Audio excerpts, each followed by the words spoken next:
The YMCA is about three things: youth development, healthy living, and social responsibility. For youth development, we're talking about making sure kids reach their full potential in life. Healthy living, making sure people are healthy and living well. And when we talk about social responsibility, it's simply about helping our friends and neighbors every day reach their potential. The YMCA closed roughly March 16th of 2020. When COVID hit, I thought that it was going to close down the YMCA, going to affect our members in a tremendous way because we lost that engaging part with them. We began to shift our energies towards other things, and the first step was essential childcare. We needed to make sure that our essential workers were able to maintain their employment. So we started providing free and essential childcare for people in this community right here at this YMCA. We recognized that people weren't going to be able to come into the Y like they used to. They weren't able to go on a treadmill or visit their favorite group exercise class. So we began to shift our focus there and said, okay, how do we meet them virtually?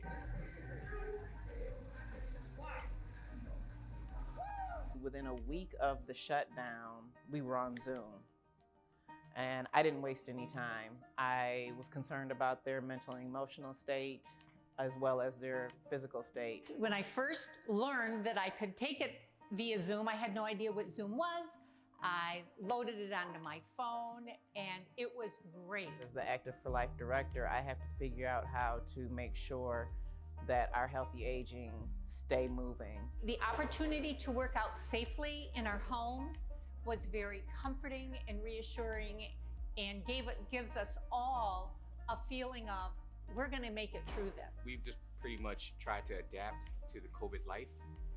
That's what people call it now, because it has impacted us in a very, very hard way. Through the KPS and Communities in School and KidNet and so many others, Community Foundation, that really made it possible, because again, without them all coming together and us recognizing the same need, we wouldn't be able to accomplish what we did. The YMCA operates 3 community learning hubs that serve over 100 Kalamazoo public school students. They stepped up in the beginning, the fall of 2020, and have continued through all 3 trimesters, offering really high quality supports during the day for KPS students so that they can fully engage in their virtual learning with their classroom teachers. And then when we talked about supporting our friends and neighbors, we started recognizing that there was a critical gap in the food delivery system. And so we started offering free food and delivering it to community after community. I got a phone call from Dave Morgan, CEO of the Kalamazoo Y, and he informed me of a feeding program they were running at the time. They were making approximately 300 meals a day and distributing it to kids across Kalamazoo area who otherwise would go without because of the school cancellations. He said, Zach, we can feed more kids, we can feed more people, we just don't have a space to do it. Do you think Sherman Lake could use their kitchen to make meals for people in our community?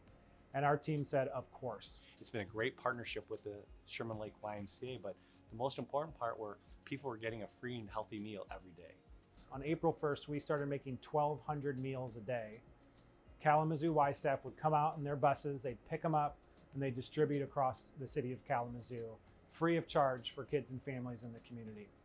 That went on from April to today, and we have total made over 100,000 meals to distribute to kids and families in our community. Our team was also our members and our donors and our sponsors and those within the community, because we couldn't have done this without them. We have a staff full of folks that are innovative and willing to jump in and willing to help. And when you get hired for a position here at the Y, that's not the only thing that you do. We wear many hats, and sometimes you have to step in and do what's necessary.